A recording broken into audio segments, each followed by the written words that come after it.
I just came back from Origins. I'm tired, I'm exhausted, and sometimes when I'm tired and exhausted, I look, well, tired and exhausted, but trust me, I am very content and very happy. And with that, this video's gotta go up in an hour, so let's get moving. Hey, I'm Alex Radcliffe from Board Game Co., and this is not to back or not to back because we still don't have enough Kickstarters to cover this week. But before we get into the whole spiel, let's start off with our sponsor of the week, or sponsor of the video. There's no sponsor of the week. The sponsor of the video, which today is going to be Casa Burgundy Special Edition, more specifically GameFound is sponsoring Casa Burgundy Special Edition. This is currently an active GameFound campaign that is, as you may imagine, up on GameFound. 1 day, 2 hours, 9 minutes left, 2.5 million euro raised, and this, I mean, it's Casa Burgundy. It's like the whatever highest rated game on Board Game Geek. It's incredibly popular. This is the third reprinting or re-version of the game that's coming out, and this is from Stefan Feld, additionally with the new Vineyards expansion. And in case you missed it, the most recent edition is, there is, expensive granted, but there is a new batch of, well, all the tiles. Every single thing miniaturized if you want access to it. I've played Foundations of Rome. I know how amazing these things can look on your table. Granted, there's a longer conversation about whether this will or won't work exactly for you or who it is, but whether you just want the regular version of the game, whether you want the Vineyards expansion, whether you want 150 high quality miniatures for the game, you have a day left to get in on this before you have to start hoping and waiting and seeing your late pledge options. And that is Casa Burgundy over on GameFound. And with that, let's go ahead and talk about this video. The to back or not to back, or more specifically the not to back or not to back, because again, we're running out of current campaigns to cover, at least at the moment. We'll have stuff next week. There are going to be things for to back or not to back coming next week. We have more stuff in the pipeline, but from there, let's go ahead and talk about what this video is.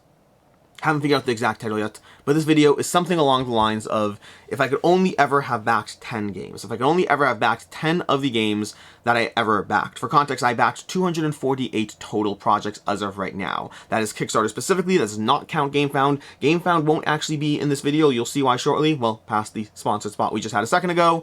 But this is going to be a video of the 10, if I could only ever have backed 10 of those 248 projects, specifically from the subset of those that have arrived already. So for example, Endless Winter, which is coming very, very soon, not eligible for this video. Additionally, there are a handful of other projects I've backed through late pledges or what, and they don't show up in my Kickstarter queue.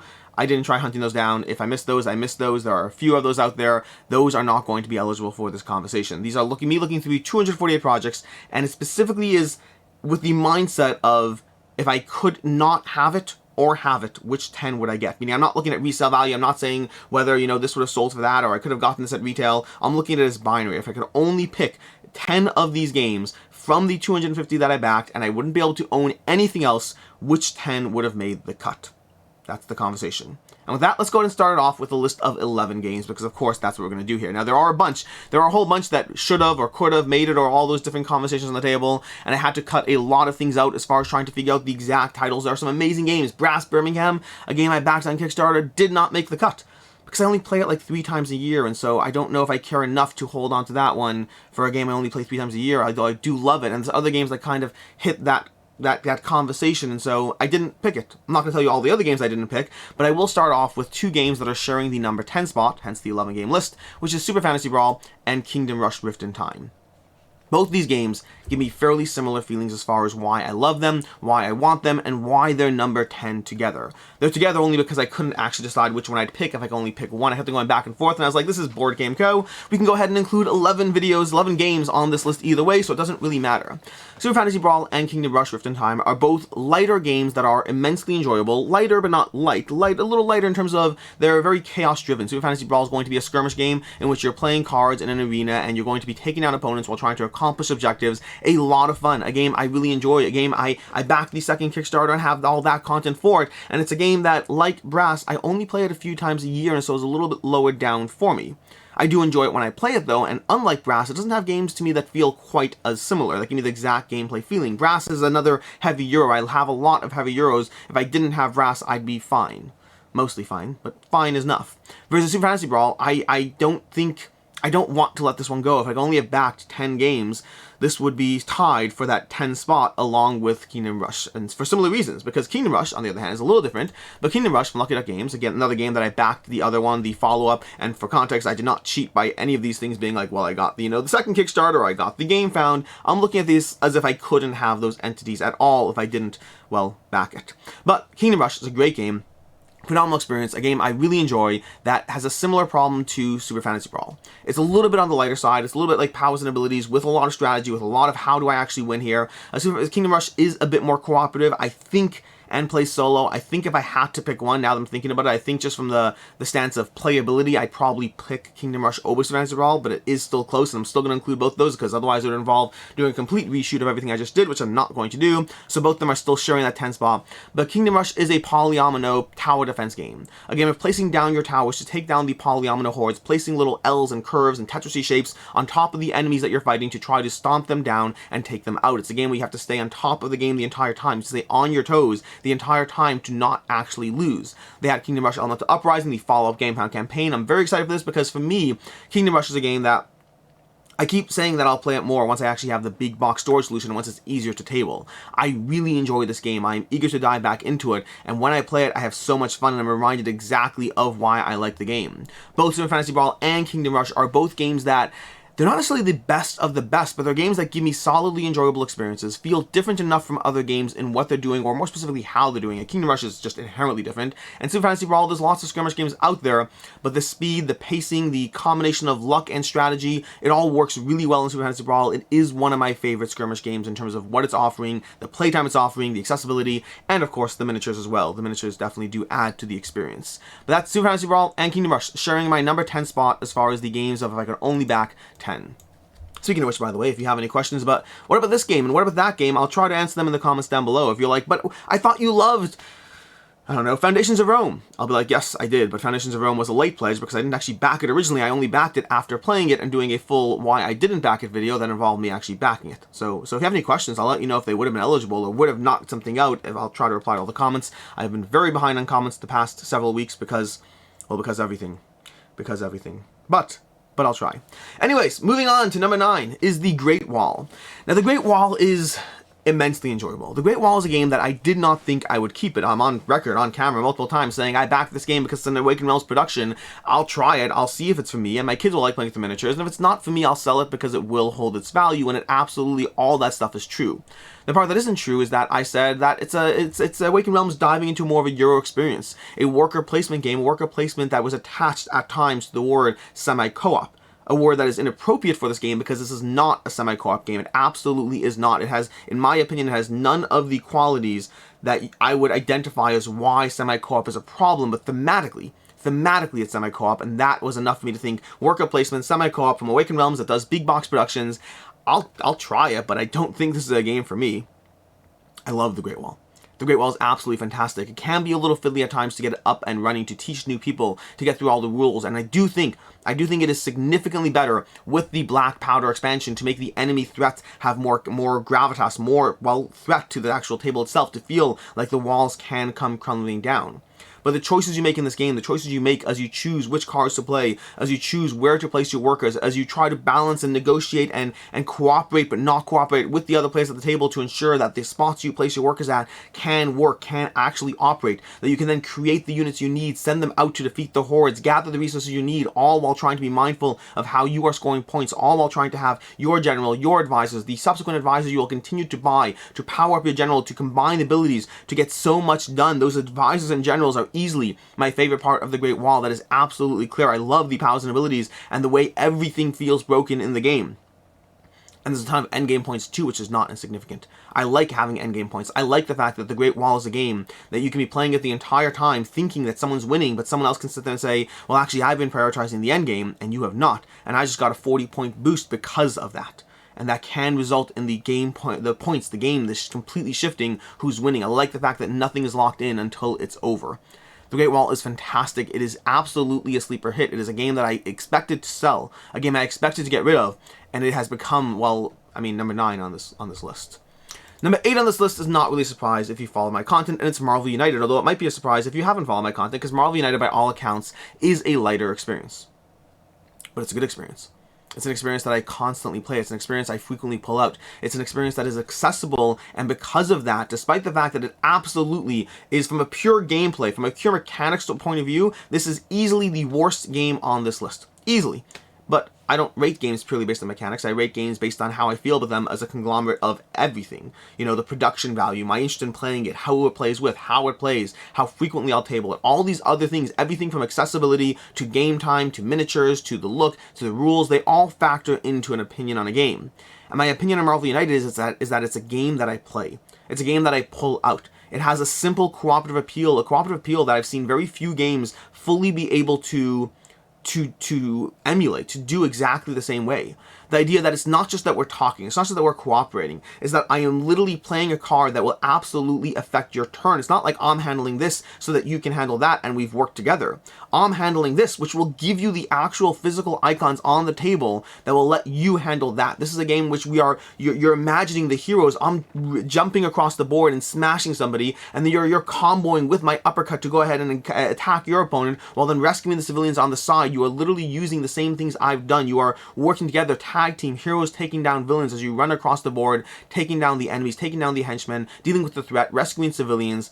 It really is a very, very light experience. Now, you could mix it up with the expansions, and those things do exist, but practically speaking, honestly, I've only dabbled in a few of the expansions. I keep wanting to dabble in more, but I haven't felt the need to. I've primarily been playing this just with anyone who this is a fit for. Anyone from my kids, from my family, for gateway gamers, people who just like Marvel on, like, they want something to play, but the games I typically pull out would be a little bit too intimidating for them. Marvel United hits on multiple levels, and yes, I will happily play this game solo as well.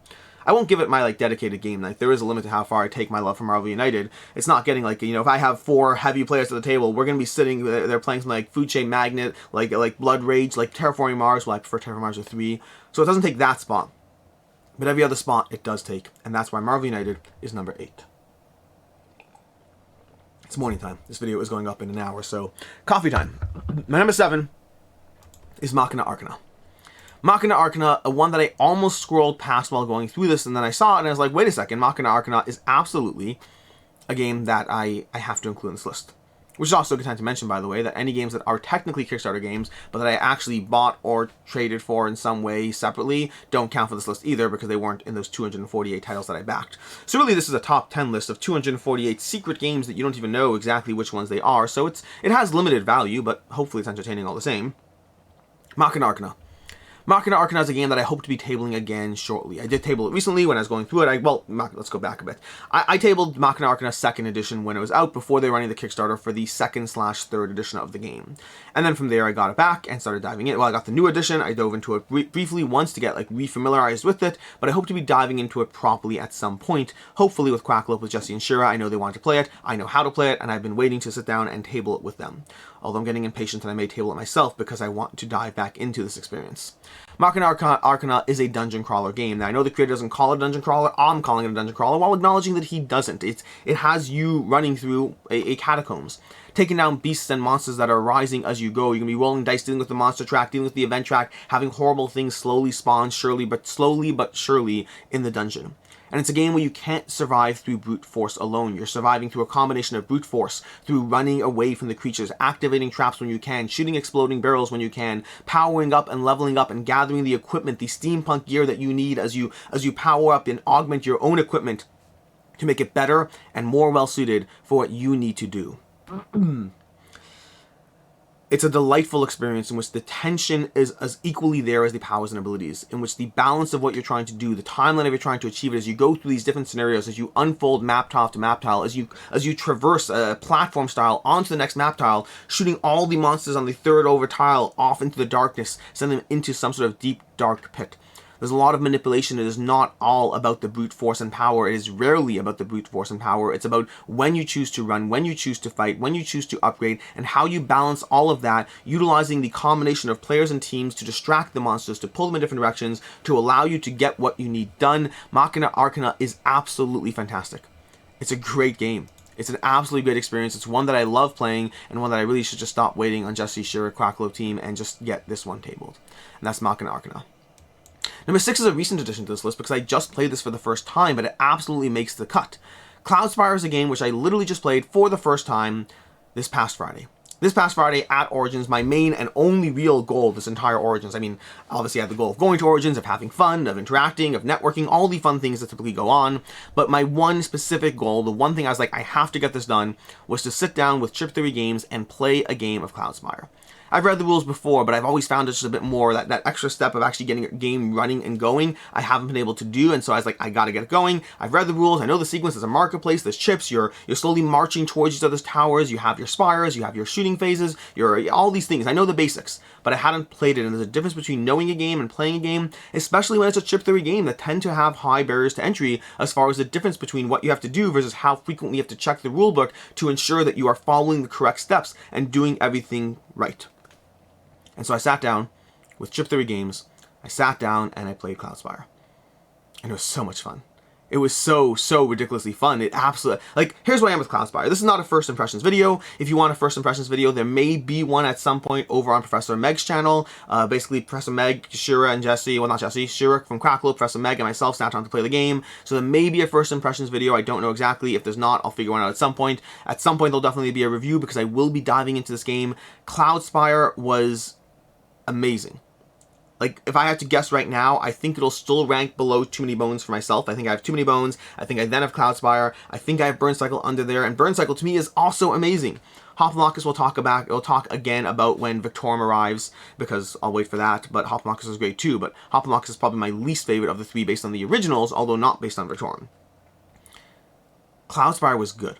To the point, by the way, that I think that it has the potential to beat Too Many Bones. I don't know. It has the potential. And I think if you're diving into both for the first time without the fond nostalgia and the fact that, to me, Too Many Bones was my first, and so Too Many Bones is Too Many Bones. It just is Too Many Bones. But I think somebody else diving into both, I can equally see them choosing Cloudspire.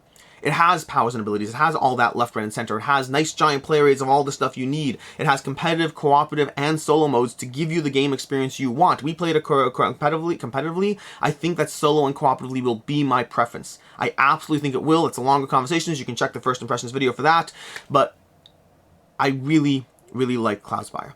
It was so much fun, and it was so much fun even with a guided tour, so to speak, meaning we had less agency than we would have in a typical game. Our initial set of upgrades and marketplace, we skipped all that so that we can get into the game. They set that up for us, and they chose for us, so I had less agency, and agency is a huge part of the experience. I like picking my upgrades, I like picking my troops, and drafting my units and going through a market phase. I like all that stuff. It's good to not do that for a first experience, but if you add that in later, I'll enjoy that even more. We have the minimal agency of how our units are going to move, how you're going to manipulate the firm movement rules, because there are firm movement rules as your minions march towards the enemy's gate, but you can manipulate those rules a bit. You can choose that unit to go first and this unit to go there, affecting the timeline of how things interact, of when their troops will run into their troops, so you can tactically plan around the board state. This is a game that I think works well at 1, 2, and 3 players. I only played it at 3 players, but I think, based on my experience, that it works well at 1, 2, and 3 players. Cloudspire is excellent.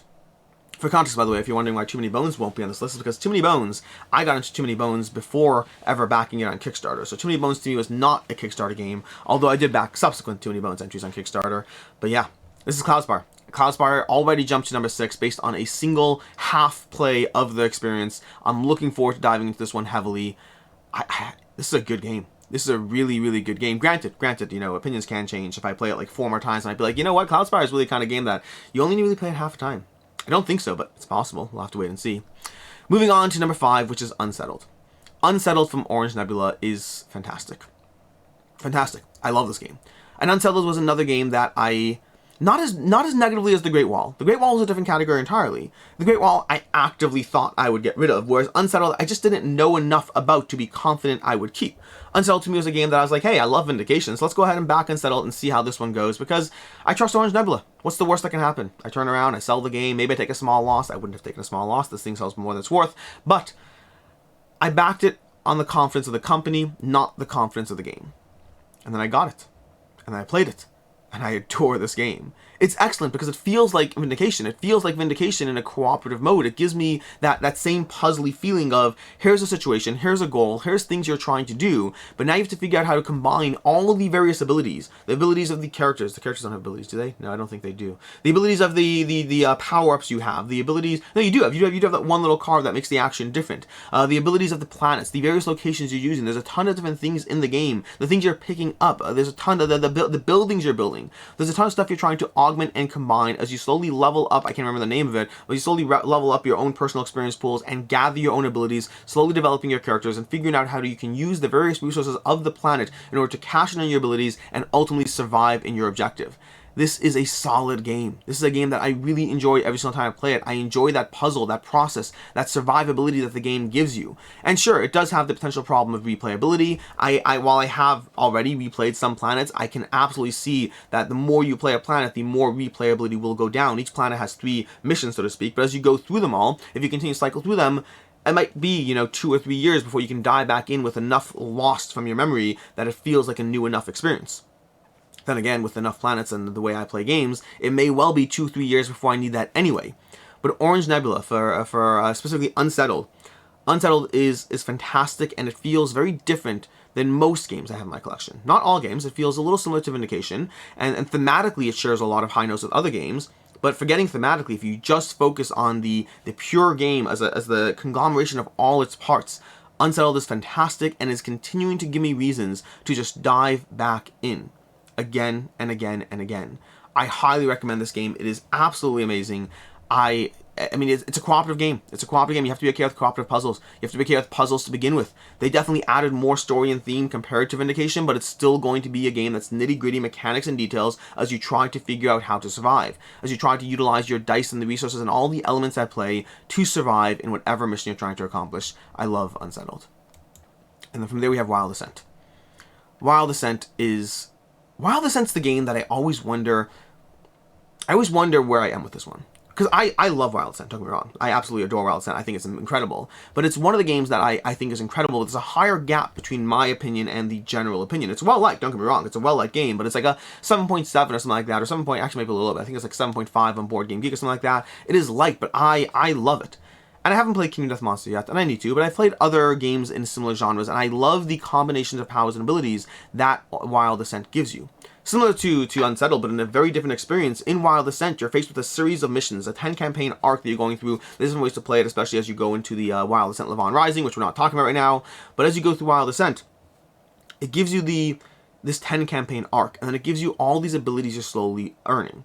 You have your 4 characters, your 4 seekers. You're going to be upgrading the abilities as you upgrade your encampment, giving them a combination of tools at their disposal. Some tools that feel completely useless and some tools that feel like they are absolutely essential, and you activate them every single turn that you're able to. There's a bit of a cooldown, but whenever you can, you activate those abilities to try to get what you need to capture the creatures, to kill the creatures in the hunt mode. I still haven't played the arena mode. I haven't felt the need to. Maybe someday, but for me, I play Wild Assent for the hunt mode. I play it for the campaign arc, that I level up my encampment, I level up my seeker's abilities, I gather more gear, more equipment, I gather more workers for my camp, all of them giving you abilities and tools at your disposal to level up and to power up and to take on increasingly more and more difficult sequences of enemies. I love the combination of powers and abilities that Wild Assent gives me, and I love the fact that it gives me a campaign arc that gives me the satisfaction of a campaign without the commitment of some other campaigns, allowing me to explore and engage in what Wild Assent is offering me. I should play this on Twitch. I'm doing more Twitch content nowadays, and I'm using it as an excuse to play campaign games. I should dive back into Wild Assent over on Twitch. It's been a while. Either way, I'll link to that down below. It's always linked down below. Wild Assent is fantastic. I love the game. I don't know. I don't know what it is about it. And a part of it might be the rulebook. I've talked about this in the past. I have the benefit. I absolutely have the benefit and the luxury of being able to play this game. When I first got it, I showed up. It hadn't arrived to other backers, which is I couldn't rely on Board Game Geek forums. And so when I had a question about how to play, I just reached out to the creators. And so I had my troubles and issues with the rulebook, and there are troubles and issues with the rulebook. I made that clear in my review. I said this is a game that you kind of have to be comfortable with just making up answers to rules and then hoping to figure it out later. Don't let it bog down your game night by answering or finding an answer for every single thing. Make a judgment call, move on, and call it a day. You have to be comfortable with that, and I, for the most part, was. Yes, I had access to the creator, but not on my first speed dialing thing. I would go through the game, I'd take notes, and at the end of it, I'd say, okay, here are all the questions I had. Which of these are answered? Some of them were in the rulebook, some of them needed clarifications, all those things. So I do have that leeway. And hopefully that's something they're working on with Levon Rising. I've been in the experience of playing a game that other people enjoyed, but I didn't because of the rulebook, and so maybe it's just an unfair advantage. Unfair advantage or not, though, this would be absolutely, if I could only back 10 games, this would have been one of them. My number 3 is the cheapest game on this list, which is Cascadia. Cascadia, from Flat Out Games, keeps growing whenever I play this game. This and Skulls of Sedlec at this point, and Skulls of Sedlec, was that a Kickstarter? I don't remember. I don't believe Skulls of Sedlec was a game I backed. At least I backed the expansion collection, but I believe originally Skulls of Sedlec I picked up separately, which is why it's not on this list. But this game, Cascadia and Skulls of Sedlec have become my 2 favorite point combination games. The idea of you just have a simple set of rules and you're trying to ultimately efficiently maximize your points through the way things are arranged. For me, I'm not going to focus on Skulls of Selleck. I'll say it one last time. Skulls of Selleck and Cascadia are my two favorite games in that genre. And Cascadia is one that has continuously grown on me the more I played it. And this, by the way, you can pick this up on Amazon in 2 seconds right now for like $25, $30 and just have this in your collection. It is worth having in your collection. Well, maybe not, but there's also a solo mode online. You can try the solo mode online to see if the point scoring combination is something that appeals to you. The basic idea of the game is you're trying to grab these tiles and these animals, place these animals down the tiles, and try to, through all that, figure out the best way to score given 5 scoring cards that are in play, giving you specific criteria. All players have the same objectives, but it's the way you build out your terrains, the way you grab your animals, and the way you try to figure out the best combination of the way things fit together to ultimately both tactically plan around what you want to do, and then ensure you can actually get what you need from the center tableau as they come out. Cascadia plays quickly, 30 to 45 minutes. It is rewarding, it is engaging, they have enough scoring cards that is constantly and frequently variable. I am hoping that they have an expansion for this game because this is easily my favorite flat-out design so far. I love Calico, love Verdant, but I love Cascadia. My number 2 is the publisher. Nope, I was going to say it's the publisher that, I was going to say it's the only publisher that has 2 games on this list, but that is not true. Now, number 2 is Vindication, the first of 2 publishers that have 2 games on this list. Vindication from Orange Nebula Games is still the favorite from Unsettled and Vindication. I love Unsettled, make no mistake, and despite the lack of story that Vindication has, and I believe this is the Kickstarter that I got in on. I've backed Vindication twice on Kickstarter. I did not back their first Kickstarter. I got in it with the second one, with the Leaders and Alliances expansion, and then I backed it again for the Chronicles, but it is a game that I backed on Kickstarter. Vindication is delightful. I like the fact that Unsettled adds more story. It's fun, it's nice, I don't mind it, I like the humor. The humor is absolutely amazing, but for me, I still prefer the puzzle that Vindication offers, which is interesting because very often if you give me 2 similar games, one's cooperative, one's competitive, I was going to say I choose the cooperative one, but I probably am about 50-50. It depends on the experience, but in the case of Vindication, I prefer the competitive one. Both games are fantastic, but I always want to pull out Vindication. There are times when I'm not in the mood for Unsettled. There's times when I'm like, I want to play a solo game. What should I play today? And Unsettled is not always the choice. And Vindication is not always the choice either, for context, but it is always a game that I want to be the choice. I can't remember a time that I've looked at the game shelf when there were 3 players, and 3 is my target number. I'll play it with 4. I don't love it with 2, 3, and 4, but if there's ever 3 or 4 players, Vindication is always a potential option as far as I'm concerned. It won't always be picked, but it's always a potential option. The speed of the game, the depth of the game, what the game gives you in such a short time, the variability of the experience, and I have tons of expansions, and I still just haven't really felt the need to overly dive into them. They're there, they exist, I'll play with them, I don't need to play with them. I love the puzzle Vindication gives you. It's a puzzle that is constantly changing, and it's a puzzle that's all about, similar to Unsettled, it's a puzzle all about just being given a certain set of criteria and trying to figure out how to efficiently min-max around those criteria, to build the best engine, to gather the most points, to complete and trigger the endgame and get what you want from that endgame experience. I love Vindication. Vindication is absolutely fantastic. It is such an enjoyable experience, and one that I could say it again, I love Vindication. That's where I am with it. I don't know how much more I could really say about it. Many of the things I said about Unsettled are going to be absolutely true about Vindication. The production value on both, by the way, I haven't even talked about that. The production value is great. They have great game trays, great aspects, great everything thrown in. The miniatures are the biggest thing I'll complain about. The miniatures of Vindication I find completely useless. Some people like them. I'm not against them. I just don't particularly care for them either. For me, Vindication is not a game about the miniatures. It's a game about the engine and the puzzle, and I love a good puzzle. Again, Skulls of Selleck, Cascadia. Skulls of Selleck is entering this video a surprising amount of times for a game that's not in this video. Cascadia, Unsettled, Cloudspire. They're all puzzles. Kingdom Rush. Many of these games are just puzzles and combinations of how you figure out how to efficiently min-max your way towards an endgame. Some things get more disguised with miniatures or powers and abilities in different ways, but ultimately it comes down to the same thing. How do I win? What do I do? And how can I do it better and faster than other players? When it's competitive, not when it's co-op. And number one on this list, I'm sure you can guess which company made it here twice. The question is, can you guess which game? My number 1 on this list is going to be Cthulhu Death May Die. And yes, before you ask, Zombicide did not make it to the list because my first Zombicide game was a game that I did not get from here. I got it completely separately. I got it from not Kickstarter. I got Zombicide Black Plague off Kickstarter before I fell down the Command rabbit hole, the miniature rabbit hole, and all that stuff. Same with Blood Rage, by the way. Blood Rage was not a game I got backed on Kickstarter either, so that's also why it's not there. Anyways, Cthulhu Death May Die from Command. This was one of the first games when I was falling down the Kickstarter rabbit hole. I've talked about this game in multiple videos because of that, but it's one of the first ones. Rising Sun, I think, was the first one that really started leading me down the chain, because Rising Sun was coming off the fact that I loved Blood Rage, and so I backed Rising Sun because of course I was going to, and then from there I started getting notifications. Hey, you know that company you backed their game? They have new games. They have, look at this, they have Hate. It's a fun little giant miniature game that got progressively more expensive, and so I decided to like hold strong against that one.